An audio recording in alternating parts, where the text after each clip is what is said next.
मंत्रिपरिषद ने उत्तर प्रदेश उच्च शिक्षा प्रोत्साहन नीति 2024 का प्रस्ताव पारित किया है। यह उच्च शिक्षा क्षेत्र के प्रसार और विस्तार के लिए उत्तर प्रदेश की जनता जो अंतिम छोर पर बैठी है उनको उच्च शिक्षा के द्वार तक पहुंचे, इस हेतु उच्च कोटि के निवेशकर्ता को प्रोत्साहन देने के लिए प्रदेश की इकोनॉमी को $1 ट्रिलियन की ओर ले जाने के लिए और प्रदेश के युवाओं में प्रत्यक्ष अप्रत्यक्ष रोजगार सृजन के लिए इस नीति को लाया गया है। इसका उद्देश्य है कि वंचित जिलों में उच्च गुणवत्ता वाले निजी विश्वविद्यालय आकर्षित हों, क्योंकि लगभग 40 जिले ऐसे असेवित हैं जहां पर एक भी विश्वविद्यालय नहीं है, तो उनमें वो आकर्षित हो। ख्याति प्राप्त विदेशी विश्वविद्यालय आकर्षित हो उत्तर प्रदेश में आने के लिए। शीर्ष रैंक वाले भारतीय विश्वविद्यालय को आकर्षित करना इसका उद्देश्य है। और उसमें जो पात्रता है वो असेवित जनपदों में प्रथम निजी विश्वविद्यालय को मिलेगी। जो असेवित जिलों में अपना विश्वविद्यालय खोलना चाहेगा तो प्रथम निजी विश्वविद्यालय को ही मिलेगी। विदेशी उच्च शिक्षा संस्थानों को और NIRF रैंकिंग में शीर्ष 50 स्थान वाले इस विश्वविद्यालयों को, उन्हें इन दोनों को कहीं पर भी, यानी असेवित जिलों में तो उन लोगों को मिलेगी जो संस्थान है, लेकिन इन दोनों रैंक वाले लोगों को कहीं पर भी पहले प्रथम को मिल जाएगी। ये सुविधाएं हैं। इसकी अवधि प्रभावी तिथि से 5 वर्ष तक के लिए है। प्रोत्साहन जो दिया जाएगा वो स्टाम्प ड्यूटी में छूट का है, जिसमें 50 करोड़ तक की भूमि की लागत में 50% की स्टाम्प ड्यूटी में छूट मिलेगी। 50 करोड़ से 150 करोड़ तक की अगर भूमि का क्रय किया जाता है तो 30% स्टाम्प ड्यूटी में छूट मिलेगी। 50% तक, 50 से ऊपर 150 करोड़ तक 30% और 150 करोड़ से अधिक को 20%।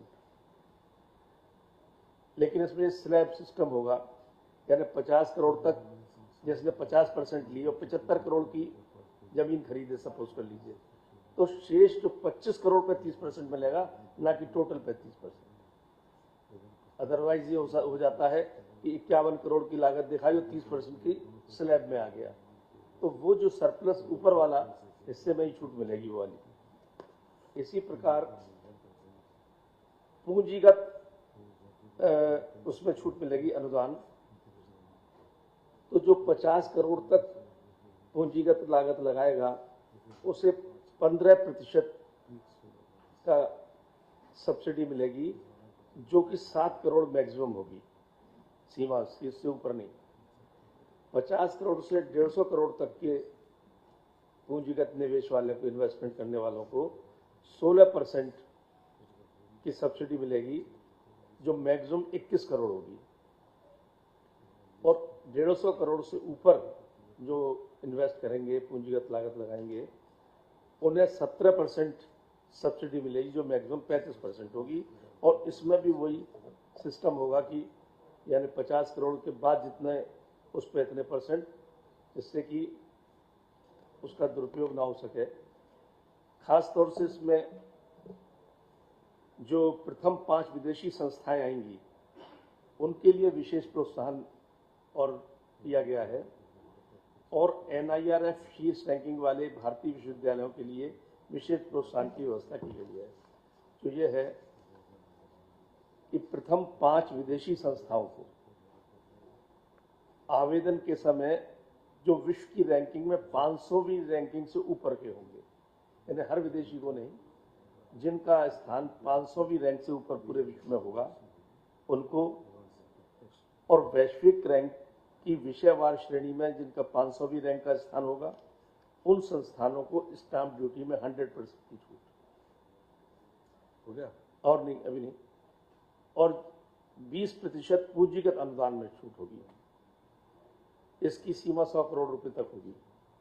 ऐसे ही NIRF रैंकिंग में जो शीर्ष 5 रैंक प्राप्त किए हुए विश्वविद्यालय होंगे उनको भी यही सुविधा होगी। 100% स्टाम्प ड्यूटी मुक्त होंगे और 20% अनुदान पूंजीगत अनुदान में, जिनमें की 100 करोड़ रुपए सीमा होगी। ये तो नीतिगत जो नीति आई है उसका है। और दूसरा, 2 विश्वविद्यालयों को अभी, एक को LOI मिला है और एक को संचालन प्राधिकार पत्र, एक को आशय पत्र, यानी LOI और LOP। विद्या विश्वविद्यालय मेरठ, इसको संचालन प्राधिकार पत्र मिला है, या इसके मंत्रिपरिषद की अनुमति मिली है उस पर, क्योंकि इसके सब नहीं, विद्या विश्वविद्यालय मेरठ को LOP संचालन प्राधिकार पत्र की अनुमति दे दी है मंत्रिपरिषद ने, लेटर ऑफ परमिशन इसकी, और संचालन प्राधिकार पत्र। और केडी विश्वविद्यालय मथुरा, इसको LOI मिला है, आशय पत्र, लेटर ऑफ इंटेंट। दोनों ने, उनकी पूरी मानक थे, इसलिए उनको LOP मिल गया है। इनको अब आगे हाई लेवल कमेटी में गया, प्रस्ताव हुआ, फिर हो गया।